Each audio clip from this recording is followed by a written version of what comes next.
Oke, baik. Assalamualaikum warahmatullahi wabarakatuh. Selamat pagi semuanya. Baik, apa kabar? Sehat? Alhamdulillah ya. Udah lama juga ya kita tidak bersua ya. Udah lebih kurang 1 bulan ya. Gimana puasanya, lancar? Banyak bolong. Rido gimana puasa Rido? Banyak bolong ya? Aman ya. Oke. Pada mudik enggak? Oh, mudik. Rido ya kan paling lebih mudik dia ya. Oke, sebutin ya. Oke, baik. Jadi perkenalkan, kan, saya akan membawakan mata kuliah mengenai gizi kesehatan masyarakat hari ini, yang yaitu judulnya yang saya ambil mengenai konsep dasar ilmu gizi. Jadi kita perkenalan lah ya. Nama saya Wan Intan Parisma. Saya salah seorang peserta dari pekerti gelombang kedua tahun 2024. Baik, sebelum kita mulai, sebelum kita berkegiatan seperti biasa, mungkin kita berdoa dulu ya. Baik, silakan berdoa menurut agama dan kepercayaan kita masing-masing demi kelancaran perkuliahan kita hari ini. Berdoa dimulai.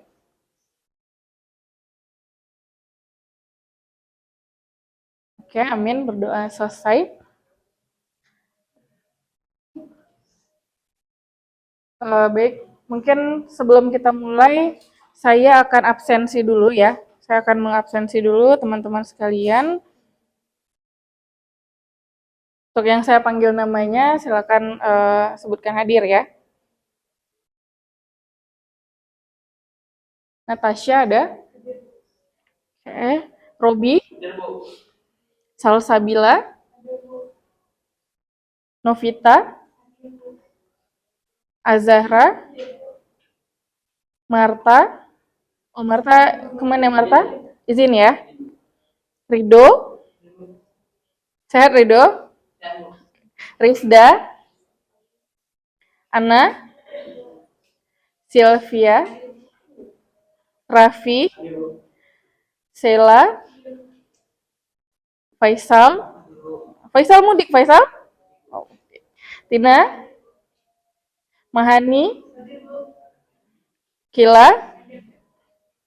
Ardila? Evra? Herlina? Cindy? Elia? Roman? Sidik? Tiara? Nilam? Oke, baik. Yang tidak hadir hanya Marta ya. Ya, baik, kita lanjutkan perkuliahan kita pada pagi hari ini. Jadi, daftar riwayat hidup udah tau lah ya. Jadi nanti bisa dilihat sendiri, ada nomor handphone dan alamat email saya di sini. Nah, ini skenario pembelajaran kita pada pagi hari ini.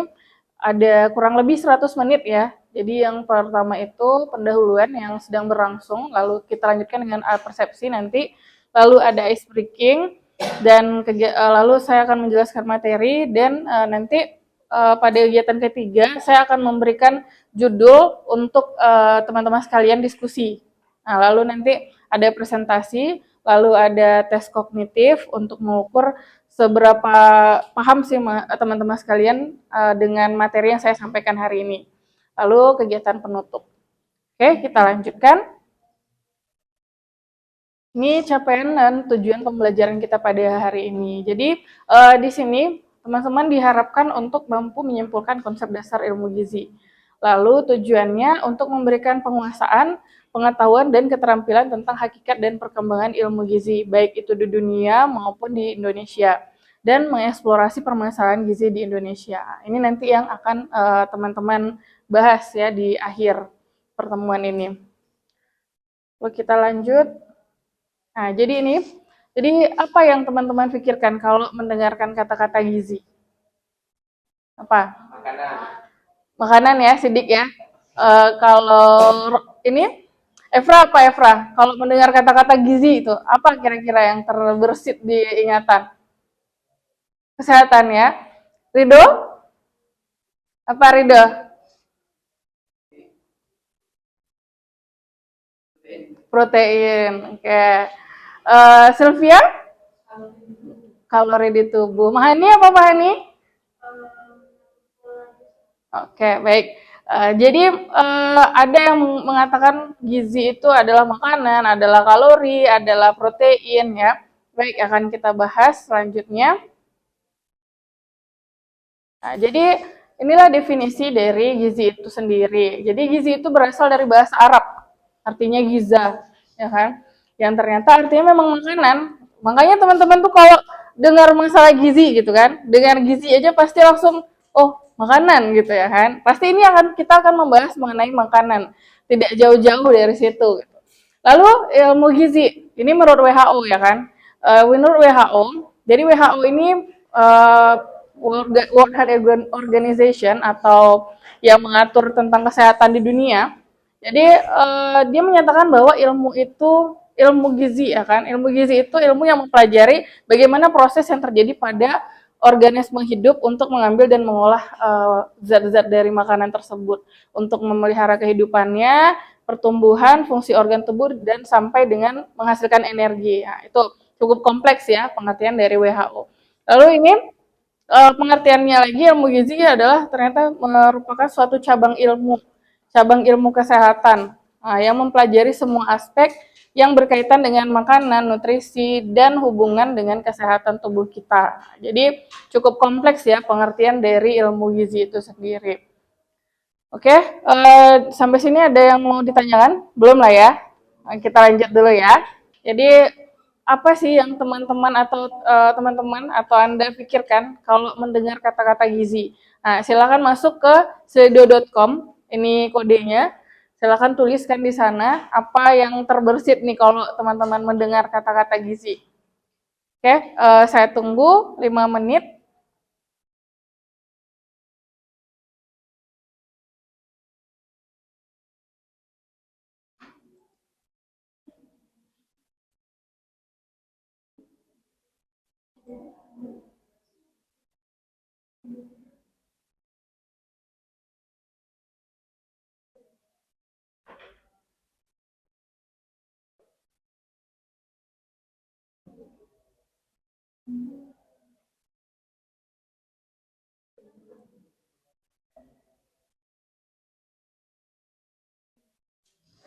Bisa?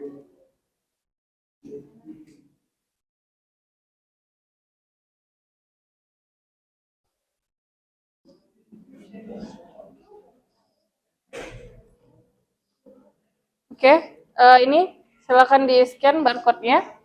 Jadi apa yang teman-teman pikirkan kalau mendengar kata-kata gizi? Kira-kira apa? Silahkan di-scan barcode-nya. Bisa kan scan barcode ya? Jangan scan My BCA pula. Nggak masuk dia nanti. Boleh.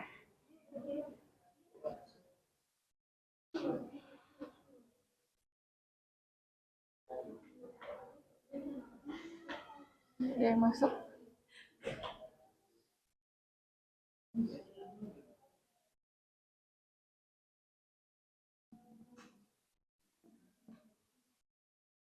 Nggak usah panjang-panjang, ini cuma sepertinya hanya berapa kata gitu.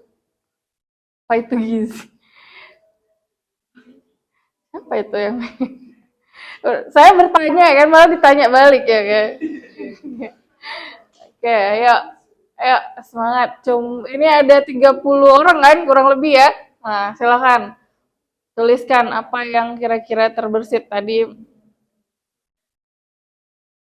Itu nomor.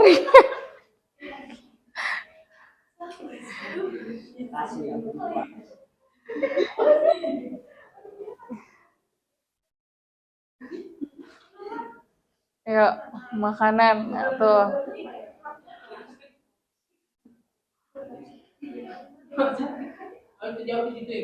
Iya. Langsung jawabannya langsung masuk ke sini nanti. Iya, kodenya dimasukinnya ya kan. Oke. Ayo. Ayo.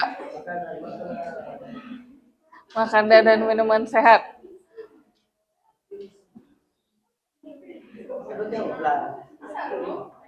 nutrisi, makan, makan, nutrisi yang dibutuhkan. Dia nggak usah panjang-panjang, hanya pendek aja. Misalnya apa yang diingat dari gizi, misalnya vitamin atau karbohidrat, protein misalnya gitu. Atau sarapan gratis gitu ya.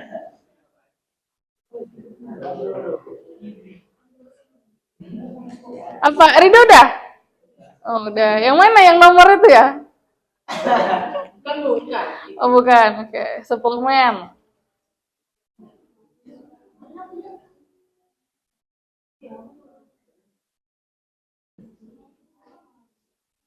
Kayak baru 7 orang nih yang berpartisipasi. Yang lain gimana nih? Ayo, sudah. Tapi kok belum masuk? Iya, send dong. Tuh, baru berapa tuh? 1, 2, 3, 4, 5, 6, 7, 8, 9, 10. Baru 10. Udah 2 lagi. Siapa? Serius, serius. Serius, serius.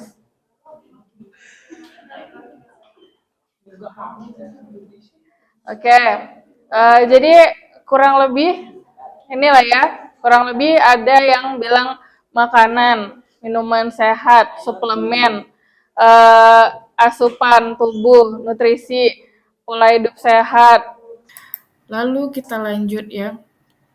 Kita lanjutkan. Jadi pasti ada nih ruang lingkupnya atau cakupannya ya, atau orang cakupannya.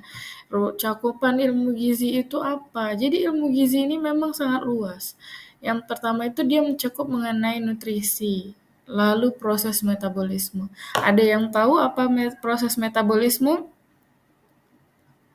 Oke, apa proses metabolisme? Iya, proses metabolisme itu sama seperti proses pencernaan ya. Nah, jadi selanjutnya ada kebutuhan zat gizi. Jadi dikaji juga nanti mengenai kebutuhan zat gizi seseorang, mulai dari bayi, balita, remaja, lansia gitu kan. Jadi akan kita bahas juga di ilmu gizi ini. Lalu sumber makanan. Nanti sumber makanan itu ada yang apa sih yang teman-teman tahu sumber makanan? Oke, karbohidrat ya. Nah, jadi apa lagi?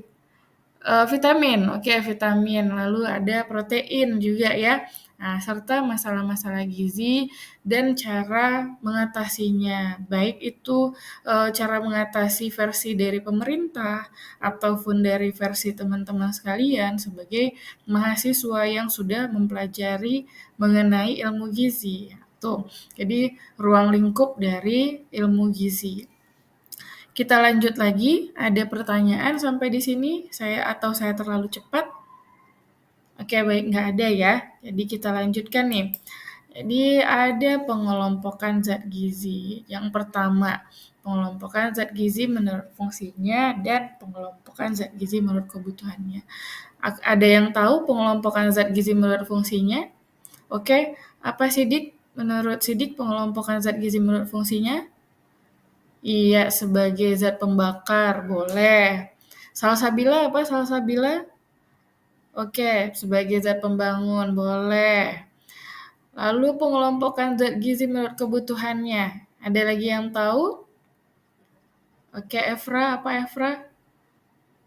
Oh, zat gizi makro ya. Nah, itu pasangannya biasanya kalau makro, pasangannya mikro. Nah, oke, jadi kita masuk ke yang part pertama ya. Part pertama ini pengelompokan zat gizi menurut fungsinya. Jadi zat gizi menurut fungsinya itu disebut sebagai triguna makanan. Nah, itu triguna makanan. Yang pertama sebagai zat pemberi energi atau sumber tenaga atau sumber pembakar atau zat pembakar. Nah, itu sama podo wae ya. Lalu ada zat pembangun. zat pembangun, dan zat pengatur. Nah, ini triguna makanan atau pengelompokan zat gizi menurut fungsinya. Lanjut kita bahas satu persatu ya. Jadi kalau zat pemberi energi atau zat pembakar atau sumber tenaga itu apa sih definisinya? Apa aja yang ada yang terkandung di dalamnya? Atau zat gizi apa aja gitu loh. Kalau zat pembangun apa? Apa pengertiannya? Apa contohnya gitu. Kan kita bahas ya. Kita lanjutkan. Kalau zat pemberi energi itu ada karbohidrat, ada protein, ada lemak. Nah, contohnya nih ya, contohnya, kalau teman-teman sekalian belum kena karbo atau belum makan nasi, nah, kalau orang Indonesia nih taunya karbohidrat itu cuma nasi ya. Jadi misalnya nih kayak si Sidik ya, udah diajak makan sama si Efra. Ayo Sidik kita makan gitu. Nah, tapi makannya masih makan roti-rotian ya kan. Padahal kalau di luar negeri, kalau di Eropa sana, makannya tuh makan pasta, makan roti, itu sudah makan sama mereka. Jadi si Sidik ini diajak lah nongkrong-nongkrong di kafe sama si Efra ya. Makan misalnya, tapi makannya makan roti-rotian, makan cake kayak gitu ya, sambil ngopi-ngopi. Sampailah di kos. Nah, ditanyalah sama si Rido ya kan. Udah makan Sidik? Belum makan. Loh, jadi tadi sama Efra ngapain gitu kan? Jawablah sama si Sidik. Iya, tadi sama Efra itu cuma ini aja katanya. Cuma makan cake gitu, nggak makan nasi. Nggak bisa saya kalau nggak makan nasi gitu. Jadi nasi itu atau karbohidrat itu merupakan kunci ya, kunci dari kehidupan kita sehari-hari. Jadi kalau nggak kena nasi nih orang Indonesia tuh belum makan namanya. Jadi zat pemberi energi itu sedangkan zat pemberi energi itu ada tiga ya kan, ada karbohidrat, ada protein, ada lemak. Nah, ada cerita lagi nih. Jadi kalau orang kita tuh ya ada sekte di mana mereka makan nasi dulu baru terakhir makan lauknya. Jadi waktu itu saya ngekos ya. Jadi waktu zaman ngekos ini teman saya ini kebetulan ya, kebetulan dia itu sekte yang saya bilang tadi, makan nasi dulu, habis itu baru makan lauknya. Nah, jadi waktu itu ada tukang paket lah datang, paket gitu kan. Jadi dia buru-buru lah turun ke bawah, karena kebetulan mungkin paket dia ya. Jadi buru-buru dia turun ke bawah, pas dia naik ke atas lagi gitu, pas dia naik lagi ke kamar, ternyata ayamnya sudah digondol sama kucing. Nah, jadi setelah itu dia berusaha untuk makan nasi itu seimbang lah dengan makan lauknya. Nah, jadi tidak ditinggalkannya lagi di terakhir proteinnya itu gitu loh. Nah, itu dia ya. Jadi tetap harus seimbang. Nah, kalau ditengok-tengok tuh, kan banyak tuh konten-konten zaman sekarang. Proteinnya yang banyak, habis itu baru karbohidrat, baru lemaknya. Tapi kalau orang Indonesia makan siang nasi Padang, makan malam nanti soto itu kan, biar cari yang kuah-kuah, yang segar-segar. Nah, itu isinya karbohidrat sama lemak aja gitu, gak ada proteinnya gitu. Terus jadi itulah tadi, harus seimbang ini zat pemberi energi ini. Kalau kurang salah satunya, misalnya kita cuma makan protein aja, kayak orang-orang nge-gym itu ya, mereka pasti sebelum melewati itu semua, sebelum mereka hanya konsumsi banyak-banyak protein itu, pasti mereka sudah merasakan kayak mana rasanya sangat lapar gitu, kekurangan karbohidrat, bagaimana mereka cara memenuhi kebutuhan karbohidratnya tanpa memakan nasi. Mungkin mereka makan gandum gitu, mungkin makan yang lain gitu ya. Nah, itu tadi sebagai zat pemberi energi. Jadi kita lanjutkan lagi ya. Kita lanjut lagi ke zat pembangun. Nah, apa nih contohnya zat pembangun? Ternyata protein tadi masih masuk dia ke zat pembangun. Lalu ada mineral dan ada air. Nah, jadi fungsinya apa? Fungsinya itu dinamakan zat pembangun. Jadi yang tiga hal ini merupakan bagian dari jaringan tubuh kita. Oleh karena itu Ketiga zat ini diperlukan untuk membentukkan sel-sel baru, untuk memelihara dan mengganti sel-sel kita yang rusak. Nah, itulah kenapa kita dianjurkan untuk minum air minimal 2 liter satu hari. Tapi ada juga nih yang nggak terbiasa ya, minum air 2 liter satu hari. Nggak bisa Bu, nanti pipis-pipis kami Bu, gitu kan. Padahal air putih itu sangat baik ya untuk kesehatan ginjal kita maupun kesehatan semuanya lah alat pencernaan pencernaan kita ya. Jadi kalau kita kurang minum air putih, contohnya kulit kita jadi kering. Coba misalnya kalian lagi puasa nih, nanti kalian baret nih kulit kalian itu, pasti warnanya ada putih nanti kan, ya itu tanda-tanda kulit kalian kering, iya nggak?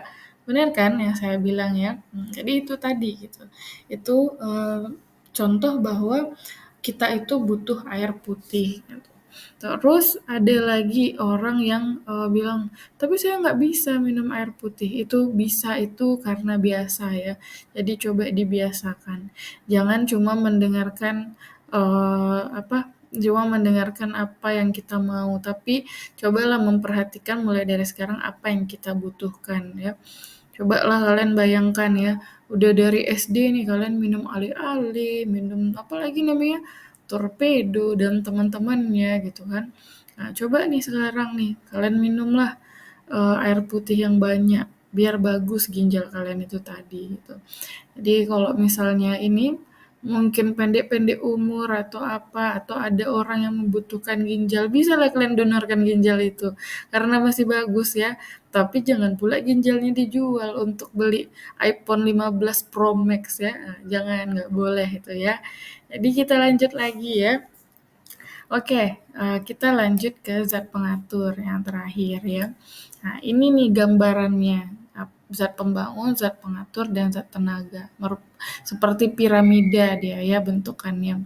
Jadi zat pengatur itu protein masih masuk. Nah, mineral dan vitamin serta air. Protein itu di zat pengatur ini fungsinya sebagai apa? Jadi dia untuk mengatur keseimbangan di air di dalam sel tubuh kita, serta membentuk antibodi sebagai penangkal organisme yang bersifat infektif dan bahan-bahan asing yang dapat masuk ke dalam tubuh kita. Jadi protein ini misalnya kayak orang habis luka operasi, itu untuk apa dia makan protein banyak-banyak? Untuk memperkuat antibodinya agar tidak terjadi infeksi. Nah, karena luka kan, luka itu kan sangat ini ya, sangat mudah terjadi infeksius. Apalagi lukanya itu besar ya. Nah, apalagi besar nih lukanya gitu kan. Pasti harus ditangkal lah atau dibentuk antibodi itu tadi untuk menangkal yang bersifat infektif tadi itu kan. Terus kita lanjut lagi ya. Jadi vitamin serta mineral ya. Jadi fungsinya itu apa di sini gitu. Jadi untuk mengatur dalam proses oksidasi, untuk fungsi normal saraf dan otot kita, serta banyak proses lain yang terjadi dalam proses tubuh kita menua gitu kan. Nah, jadi kalau kita mau awet muda katanya kan, banyak-banyaklah minum vitamin, banyak-banyaklah makan makanan yang mengandung mineral gitu. Atau kalau mau simpel zaman sekarang ada suplemen. Nah, suplemen ini kan isinya nih kadang ada yang kompleks nih, ada yang isinya mineral, ada yang isinya vitamin gitu. Jadi mungkin bisa konsumsi itu gitu. Kalau mau awet muda nih gitu. Lalu air ini fungsinya apa? Di zat pengatur ini untuk melarukan bahan-bahan di dalam tubuh kita seperti sisa-sisa ekskresi dan yang lain-lain pada proses tubuh kita. Sisa ekskresi itu apa, Bu? Apalagi nih, Bu? Banyak kali istilah-istilahnya gitu. Contohnya kalian bangun pagi ya, itu di usus kalian tuh pasti banyak tersangkut lah gitu kan, sisa makanan yang belum larut gitu kan. Makan kalian malam mungkin terus belum larut lagi ke dalam lambung gitu, masih ini ya belum belum turun dia ke ini ke apa tempat pembuangan itu tadi. Jadi kalian minumlah air putih. Nah, jadi fungsinya itu dia untuk melarutkan, untuk biar zat-zat sisa ekskresi kalian itu tadi masuk langsung lancar gitu loh. Cobalah nanti pagi-pagi. Ada nggak yang minum air putih pagi? Oh, udah banyak ya? Udah banyak. Berarti, memang harus dibudayakan. Kalau zaman dulu nih, awal-awal saya mencoba untuk minum air putih pagi itu sangat susah. Untuk meneguk air itu, satu teguk itu susah kali tertelannya gitu. Kadang rasanya itu seperti keselak gitu kan. Nah, tapi kalau sudah terbiasa, satu gelas pun pagi itu lewat gitu kan. Nah, coba kalian buktikan. Kalau yang suka minum air putih pagi, pasti buang air besarnya lancar. Iya nggak? Iya kan? Oke, baik, kita lanjut ya. Kita lanjut lagi ke pengelompokan zat gizi menurut kebutuhannya. Sampai sini ada yang mau ditanyakan? Nggak ada? Kita lanjut ya. Ya, jadi pengelompokan zat gizi menurut kebutuhannya. Tadi udah dijawab ya sama si Efra ya, tadi jawab ya. Jadi ada zat gizi makro, lawannya itu atau temannya itu zat gizi mikro. Kak saya tanya lagi nih, zat gizi makro itu apa? Zat gizi mikro itu apa? Kenapa dia disebut makro? Kenapa dia disebut mikro? Hah? Oke, jawab. Ada yang bisa jawab? Mahani apa Mahani? Oke, zat gizi makro itu yang banyak dibutuhkan. Zat gizi mikro itu yang sedikit Bu dibutuhkan. Boleh ya. Jadi zat gizi makro ini pembagiannya ada karbohidrat, protein sama lemak. Mikro itu vitamin, mineral dan air. Oke, saya jelaskan ya. Jadi zat gizi makro adalah hal atau istilah ini mengacu pada 3 nutrisi utama yang diperlukan oleh tubuh kita dalam jumlah besar untuk menjaga fungsi tubuh kita yang optimal. Jadi contohnya itu sama ya seperti tadi ya, pembangun dia ya. Ada karbohidrat, protein, sama lemak. Ini zat gizi makro. Jadi kita butuhkan dalam skala besar dalam sehari-hari. Misalnya dalam ukurannya dalam gram. Oke, sampai di situ paham? Kita lanjut ke zat gizi mikro. Kalau zat gizi mikro ini nutrisi yang diperlukan oleh tubuh kita dalam jumlah yang relatif kecil, tapi tetap penting untuk menjaga kesehatan dan fungsi tubuh kita agar tetap optimal ya. Walaupun kebutuhannya itu hanya miligram, gitu, Kak, sangat kecil gitu, sangat sedikit, tapi tetap harus dipenuhi. Berbeda dengan zat gizi makro tadi, yang diperlukan dalam jumlah besar, zat gizi mikro ini diperlukan dalam jumlah kecil namun tetap krusial. Contoh kecilnya apa, Bu? Contohnya ya, zat gizi mikro ini tadi kan ada vitamin ya. Contohnya, kalian sikat gigi pagi berdarah nggak gusinya? Berdarah ya. Nah, itu salah satu contoh bahwa kalian kekurangan vitamin C. Oke, ngerti kan sampai di situ?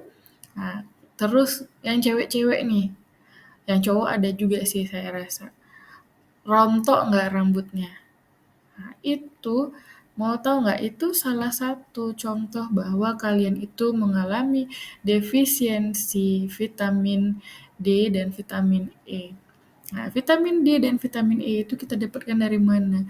Dari sinar matahari pagi. Kayak mana kalian mau dapat sinar matahari pagi? Jam 10 pagi aja udah masuk kelas. Sampai sore nanti di kampus. Nggak ada kena panas sama sekali kan? Nah, kayak gitulah kira-kira ya. Zat gizi mikro yang tetap krusial, yang tetap kita harus penuhi sehari-hari. Walaupun nggak banyak, walaupun misalnya hanya beberapa persen, tapi tetap harus dipenuhi ya. Jadi itu harus diingat. Lalu kita lanjut lagi. Nah, yang terakhir mengenai sejarah sejarah perkembangan ilmu gizi. Oke, baik kita lanjutkan ya. Jadi sejarah perkembangan ilmu gizi. Jadi sejarah perkembangan ilmu gizi itu dimulai dari masa purba. Jadi segala sesuatu itu pasti ada sejarahnya, ya kan? Contohnya kalian duduk di kelas ini, Herlina lah contohnya, duduk di kelas ini pasti ada sejarahnya. Entah itu disuruh orang tua, entah itu disuruh sama om mungkin gitu kan, diiming-imingi ya kan. Nanti kalau kuliah di situ nanti nanti om kasih kerja, nanti pasti gampang dapat kerja. Kayak gitu ya. Jadi itulah contohnya ya. Jadi setiap segala sesuatu itu pasti ada sejarahnya. Nah, inilah sejarah perkembangan ilmu gizi. Kita mulai daripada masa purba. Pada masa purba ini, orang-orang itu hanya tahu fungsi makanan itu untuk mempertahankan hidup. Nah, jadi kalau misalnya ada nih teman kalian, gitu kan, teman kalian menyatakan bahwa, ih aku belum makan lah, nanti aku mati gitu kan. Jadi berarti dia udah sama nih ke orang di masa purba nih. Ada nggak yang kayak gitu? Ada ya, ada. Jadi dia makan biar nggak mati. Nah, tuh. Jadi nggak tahu dia hal-hal yang lain bahwa ada karbohidrat yang harus dipenuhi, ada protein yang harus dipenuhi, ada lemak yang harus tetap dipenuhi juga dalam keseharian kita. Jadi dia nggak tahu nih, dia taunya cuma makan ya untuk hidup gitu, nggak tahu dia yang lain-lain. Apa kerjaan utamanya, aktivitas utamanya apa orang masa purba itu? Nah, dia mencari makanan dengan cara berburu. Nah, jadi dia berburu ke hutan, apa yang dia dapat, entah itu rusa, entah itu babi, entah itu apalah yang lain sebagainya, ikan, mungkin dapat ayam, mungkin gitu kan. Nah, itulah yang dia makan. Nah, jadi itu pada masa purba ya. Pada tahun 400 sebelum Masehi, nah ini masuk kita ke Bapak Ilmu Kedokteran, Hippocrates ya. Jadi dia mendefinisikan bahwa makanan itu sebagai panas yang dibutuhkan manusia. Nah, jadi sama tadi seperti zat pembakar ya. Nah, dia mendefinisikan makanan sebagai panas yang dibutuhkan manusia. Jadi itulah yang tetap jadi tahun 400 sebelum Masehi ini ada namanya Hippocrates ya, Bapak Ilmu Kedokteran, yang mendefinisikan bahwa makanan itu sebagai panas yang dibutuhkan manusia. Nah, itu sejarah perkembangan ilmu gizi tahun 400 sebelum Masehi. Kita lanjut lagi. Jadi ada lagi nih sejarah perkembangan ilmu gizi. Jadi namanya Mary Swartz ya. Nggak kenal kalian, saya juga nggak kenal. Saya cuma tahu eh, dari jurnal-jurnal dan dari buku ya. Jadi si Ibu Mary ini mengaku pertama kali ilmu gizi itu berdiri, ya kan? Cabang ilmu gizi itu berdiri sendiri pada tahun 1926. Dan dia dikukuhkan sebagai profesor ilmu gizi pertama di Universitas Columbia, New York, Amerika Serikat. Nah, ini jauh nih dari kita nih. Cuma kita harus tahu ya, inilah sejarah perkembangan ilmu gizi yang pertama sekali. Oke, ini perkembangan sejarah ilmu gizi ya, sudah saya jelaskan dari masa purba sampai dengan tahun 1626. Nah, jadi uh, ini penjelasan saya yang terakhir ya. Nah, kita lanjutkan dengan tanya jawab. Nah, ada nggak yang mau bertanya kira-kira?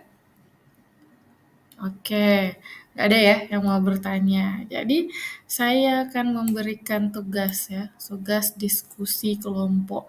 Karena sudah paham kan? Nah, karena sudah paham, jadi saya beri tugas diskusi kelompok. Nanti silakan duduk sesuai dengan kelompoknya masing-masing.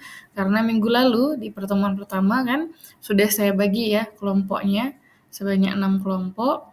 Jadi silakan nanti duduk ya sesuai dengan kelompoknya. Baik, silakan kelompok 1.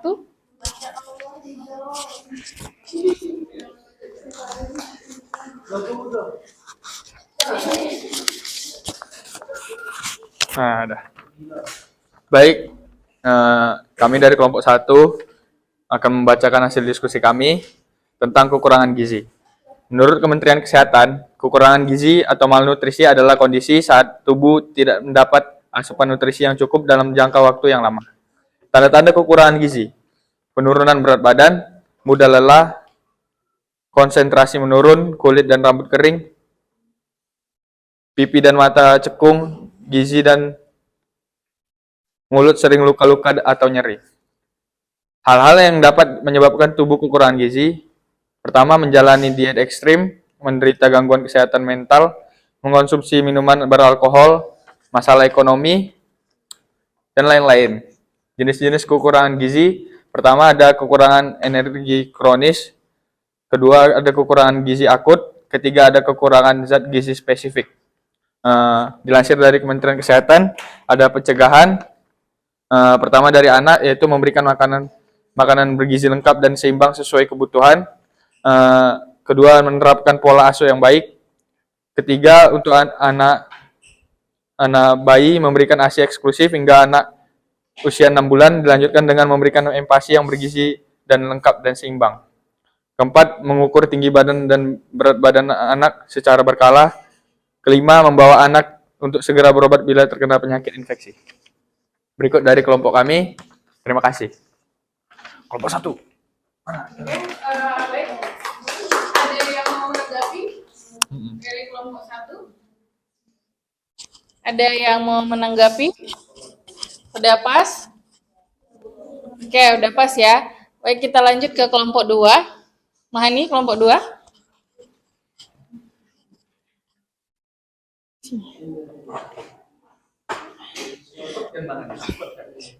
Baik, kami dari kelompok 2 akan membahas hasil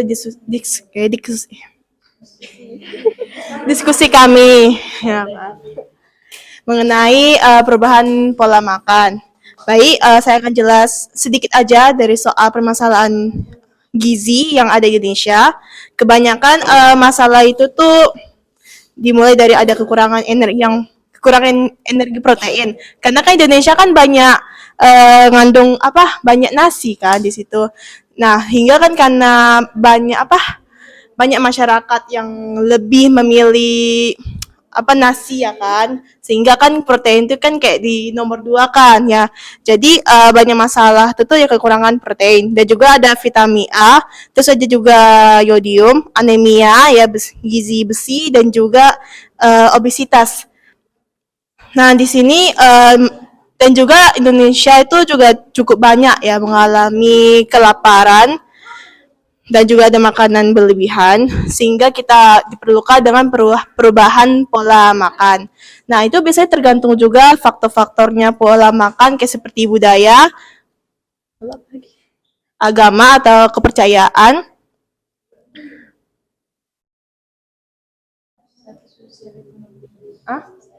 Satu sosial ekonomi dan juga lainnya.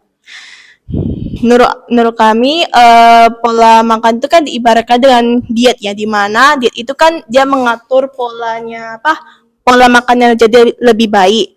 Nah, jadi diet itu kan bukan untuk kayak mengurangi pola makan atau juga menambah ya, melainkan itu mengatur pola yang tergantung dengan tujuannya ya. Jadi banyak jenis-jenis dietnya. Jadi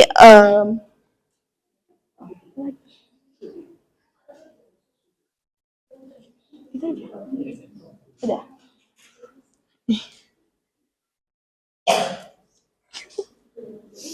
Udah.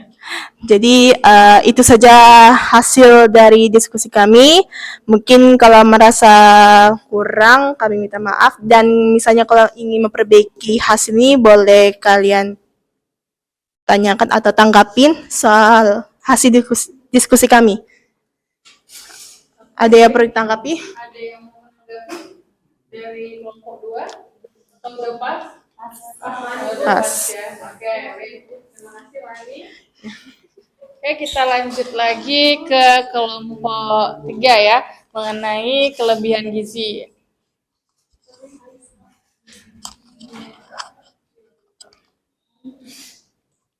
Baik, Assalamualaikum warahmatullahi wabarakatuh. Berdirinya saya di sini sebagai perwakilan dari kelompok 3 untuk menyuarakan hasil diskusi kami mengenai kelebihan gizi. Kelebihan gizi adalah salah satu bentuk malnutrisi atau ketidakseimbangan gizi akibat asupan zat gizi yang berlebihan, sehingga menimbulkan berbagai masalah seperti penumpukan lemak tubuh yang mengganggu kesehatan. Kelebihan gizi atau overnutrition dapat menyebabkan berbagai masalah kesehatan, antaranya obesitas meningkatkan risiko penyakit jantung, tekanan darah tinggi, dan beberapa jenis kanker. Lalu ada gangguan metabolik, kelebihan asupan gula dan lemak jenuh dapat menyebabkan gangguan metabolik seperti resistensi insulin dan sindrom metabolik. Lalu gangguan pencernaan, kelebihan konsumsi serat atau nutrisi tertentu dapat menyebabkan gangguan pencernaan. Lalu dari kelebihan gizi dapat menyebabkan gangguan kesehatan mental. Dengan pikiran kita menjadi terganggu. Lalu, menurut Menteri Kesehatan tentang kelebihan gizi bisa menyebabkan berbagai masalah kesehatan seperti obesitas, penyakit jantung, dan diabetes. Oleh karena itu, penting untuk menjaga pola makan yang seimbang dan berolahraga secara teratur. Peran pemerintah dalam mengatasi kasus kelebihan gizi di Indonesia adalah pertama, penyuluhan dan edukasi. Pemerintah dapat memberikan penyuluhan dan edukasi kepada masyarakat tentang pentingnya menjaga pola makan seimbang dan nutrisi yang tepat. Lalu, regulasi dan kebijakan. Pemerintah dapat mengimplementasikan regulasi dan kebijakan terkait gizi. Lalu ada program subsidi pangan. Pemerintah dapat meluncurkan program subsidi pangan yang memberikan akses lebih mudah dan terjangkau terhadap makanan bergizi. Lalu peningkatan akses terhadap pangan sehat. Lalu cara mengatasi kelebihan gizi. Pertama, mengkonsumsi makanan yang rendah lemak dan kalori. Lalu, meningkatkan asupan serat dengan mengkonsumsi buah-buahan, sayur-sayuran, dan biji-bijian. Mengurangi konsumsi gula tambahan dan makanan yang tinggi gula. Lalu, mengontrol porsi makan dengan menggunakan piring yang lebih kecil dan menghindari berat badan berlebih. Melakukan olahraga secara teratur, dan konsultasi dengan dokter atau ahli. Baik, sekian hasil diskusi dari kelompok kami. Terima kasih atas perhatiannya. Wassalamualaikum warahmatullahi wabarakatuh. Baik, ada yang mau menanggapi? Ada yang mau menanggapi? Roman, mau ditanggapi? Enggak? Pas? Cukup ya. Oke, kita lanjut ke kelompok 4, akses terhadap pangan bergizi. Silakan kelompok 4.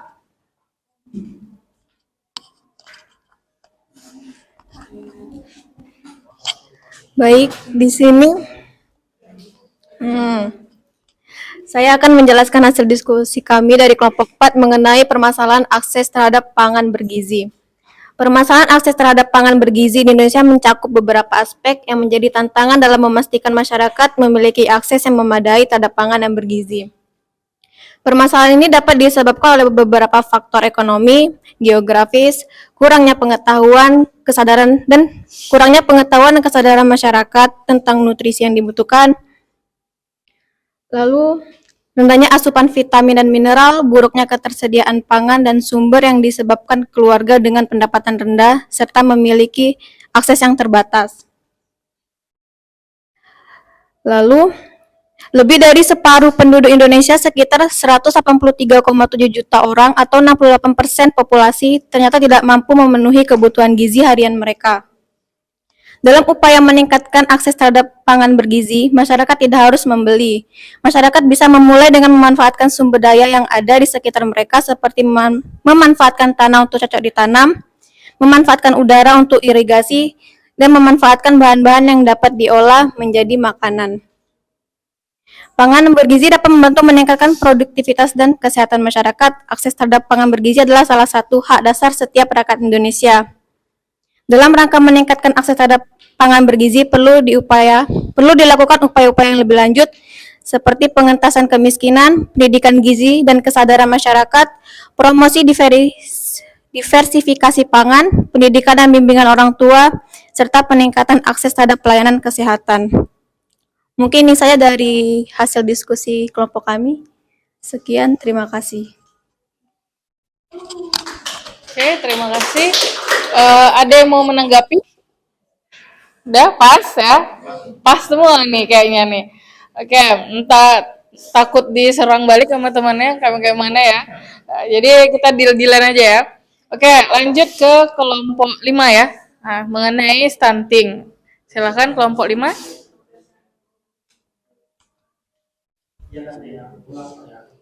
Saya perwakilan dari kelompok 5 akan menjelaskan tentang hasil diskusi kami yang berjudul stunting. Jadi yang perlu kita tahu apa itu stunting? Stunting adalah masalah gizi kronis akibat kurangnya asupan gizi dalam jangka waktu panjang sehingga mengakibatkan terganggunya pertumbuhan pada anak.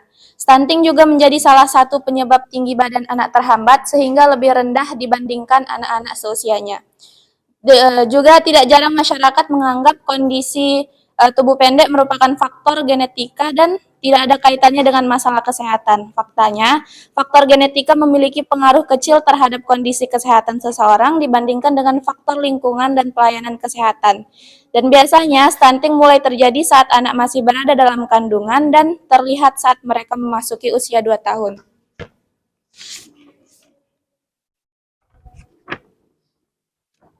Ada 2 faktor penyebab terjadinya stunting pada anak, yaitu yang pertama kurangnya asupan gizi pada ibu selama hamil. Inilah makanya kenapa ibu hamil harus selalu periksa ke puskesmas untuk mengetahui kondisi janinnya. Yang kedua ada kebutuhan nutrisi anak yang tidak tercukupi. Lalu ada beberapa gejala stunting pada anak. Yang pertama, tumbuh kembangnya lambat. Lalu ada wajah tampak lebih muda dari anak seusianya. Lalu ada berat badan tidak naik bahkan akan cenderung menurun. Dan ada kemampuan fokus dan memori belajar yang tidak baik. Adapun cara mencegah stunting pada anak dapat dilakukan dengan cara yang pertama memastikan anak makan buah dan sayur yang sehat. Yang kedua mencakup asupan gizi sejak pembuahan sel telur hingga anak berusia 2 tahun. Yang ketiga ada pemberian ASI eksklusif hingga berumur 6 bulan.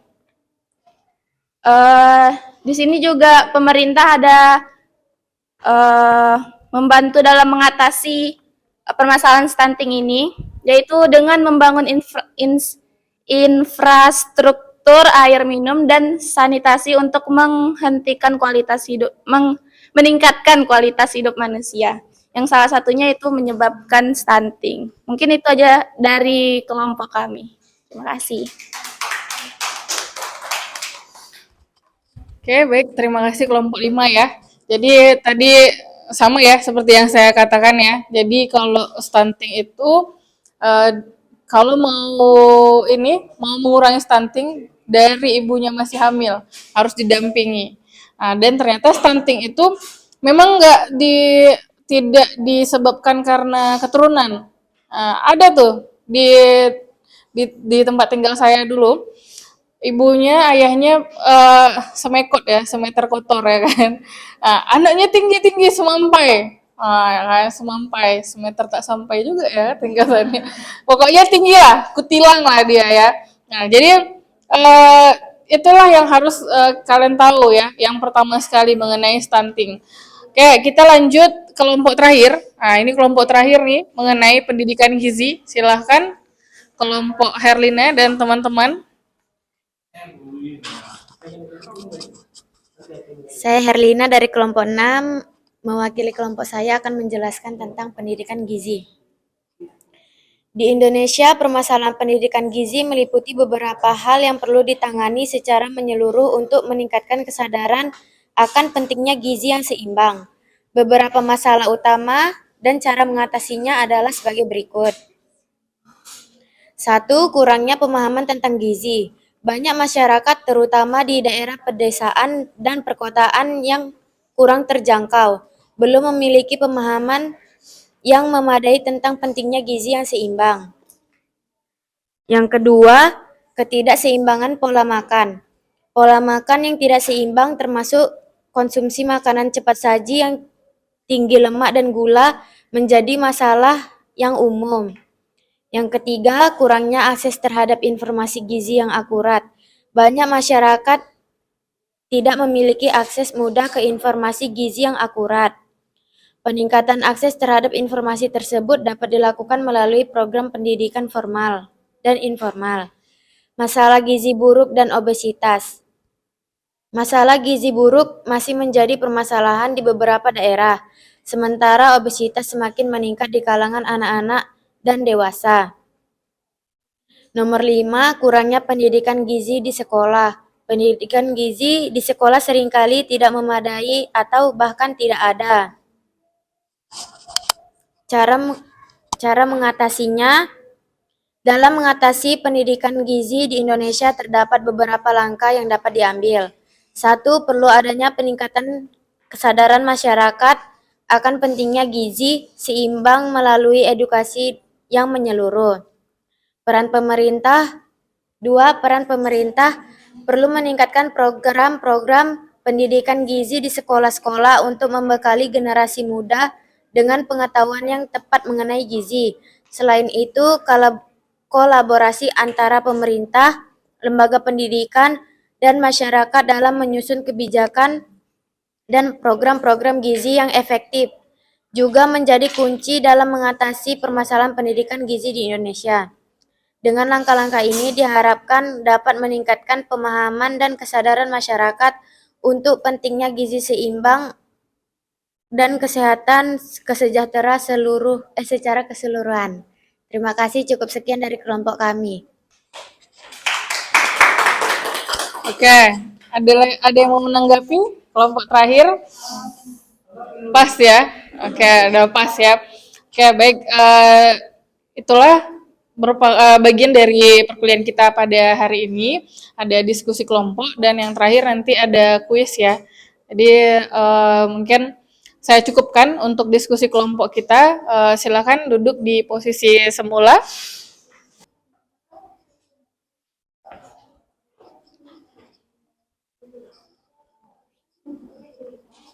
Oke, baik, kita lanjut lagi ya ke yang terakhir. Jadi ini ada tes kognitif. Jadi tesnya ini ada di myquizzes.com. Ntar lagi saya bukakan.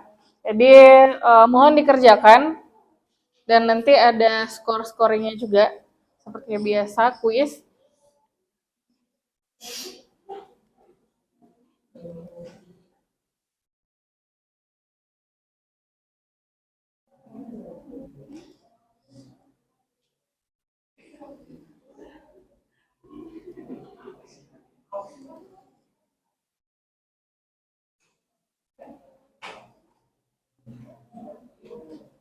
Oke, ini silakan di-scan barcode-nya untuk kuisnya. Tapi dengan syarat ya, soalnya ada yang saya dapatkan di beberapa kelas, satu kelas saja sih yang kayak gitu. Jadi awalnya dia masuk nih, jadi dia kerjakan kuisnya itu, jadi sekiranya dia kayaknya nilainya rendah. Di yang pertama itu nilainya rendah, udah dia selesaikan, lalu dia masuk lagi. Misalnya, masuk awalnya namanya Salsabila, ya kan? Yang kedua kalinya dia masuk dengan nama Salsa, dia pikir saya nggak tahu ya. Gitu. Nah, jadi kayak gitu, harus ini. Kalau nggak bisa di scan barcode-nya nggak apa-apa, itu aja, buka di browser, joinmyquiz.com, nah, lalu masukkan kodenya, kayak gitu aja. Joinmyquiz.com, lalu masukkan kodenya. Nah, itu yang udah masuk. Ada Natasha udah masuk. Ardila baru 3 tuh. Zahra agak kecil ya ininya. Tuh baru 4. Apa? Nggak apa-apa, nanti nyusul aja mereka.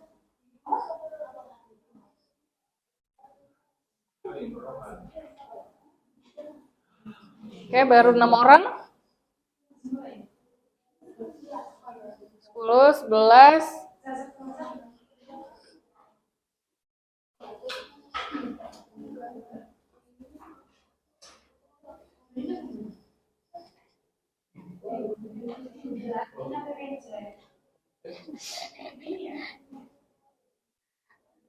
Sudah Efra? Udah Mas Efra situ? Belum? Udah, bikinlah namanya, bikin itunya, apa namanya, emoticonnya. Pakai itu, joinmyquiz.com. Buka di browser atau di Google Chrome-nya, masukkan kodenya. Oke, sudah? Sudah masuk semua? Baru 18 orang. Ini ada berapa nih? 1, 2, 3, 4, 5, 6, 7, 8, 9, 10, 11, 12, 13, 14, 15, 16, 17, 18. Ada 20 orang. 20. Si yang keluar berapa? 5 ya? Oke, sudah? 18. Ada lagi yang belum masuk?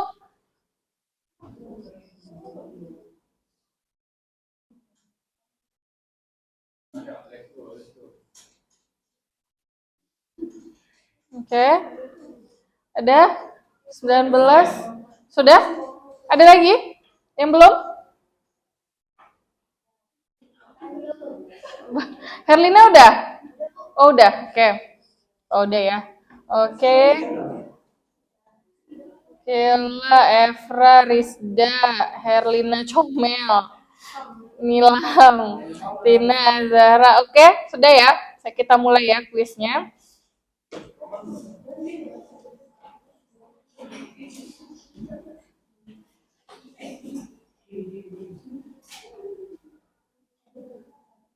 Udahlah, nggak usah contek-contekan. Kerjakan aja dulu sendiri. Kuis ini, jadi dia siapa yang paling cepat ya jawabnya. Iya.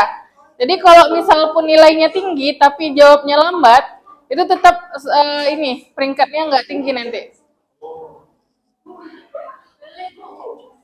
Ngelek, aduh. Tunggu dulu lah. Lanjut dulu. Kalau di refresh hilang nggak? Kodenya hilang. Itu kodenya tuh atas tuh.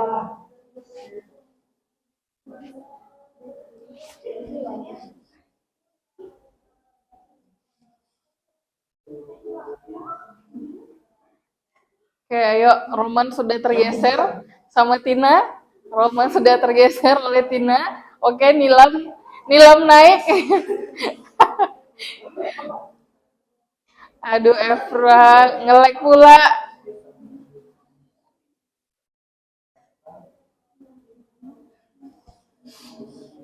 Oke, ayo. Yuk, bisa yuk.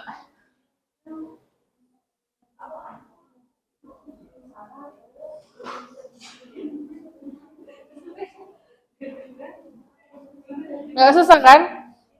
Susah nggak Mahani? Enggak ya? Enggak kan?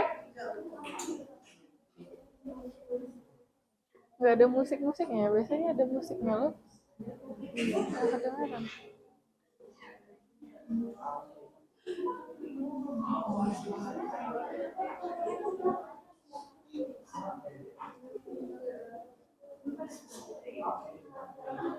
Ayo, Roman naik dia. Ayo cepat yuk.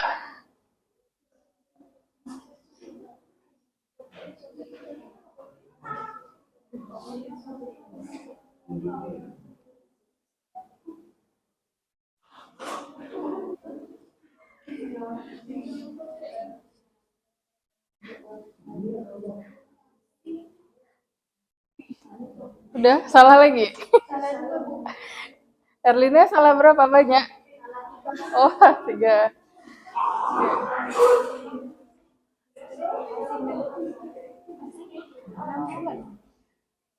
Masih 6 bulan. Sangat tahu ya kan. Belum berasa.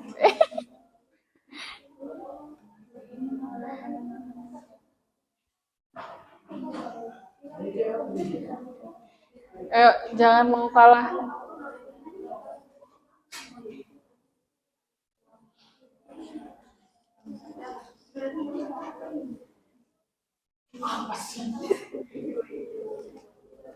Lima menit lagi ya. Nah, kapok lah. Roman dikalahkan nih sama Mahani nih.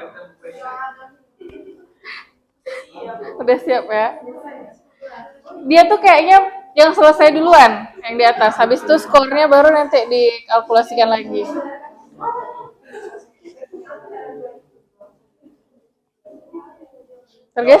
Tergeser lagi mahannya sama romannya. Nggak boleh, nggak boleh, harus sportif. Ayo, masih banyak lagi nih yang belum selesai nih. 5 menit lagi.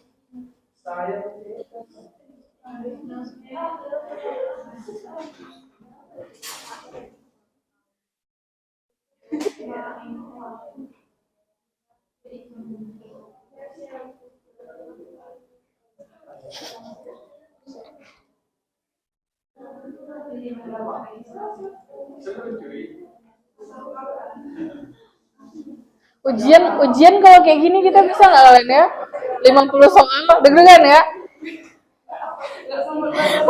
Gitu. Udah selesai.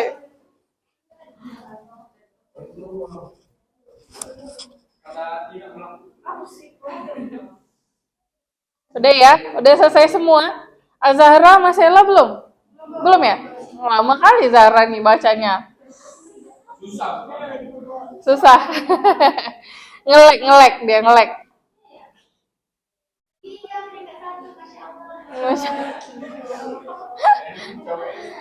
Masya Allah, peringkat 1. Tunggu belum, nanti ada ininya, nanti ada yang berdiri di podiumnya nanti.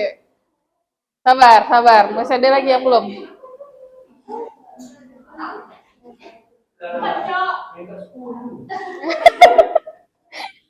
Peringkat 10.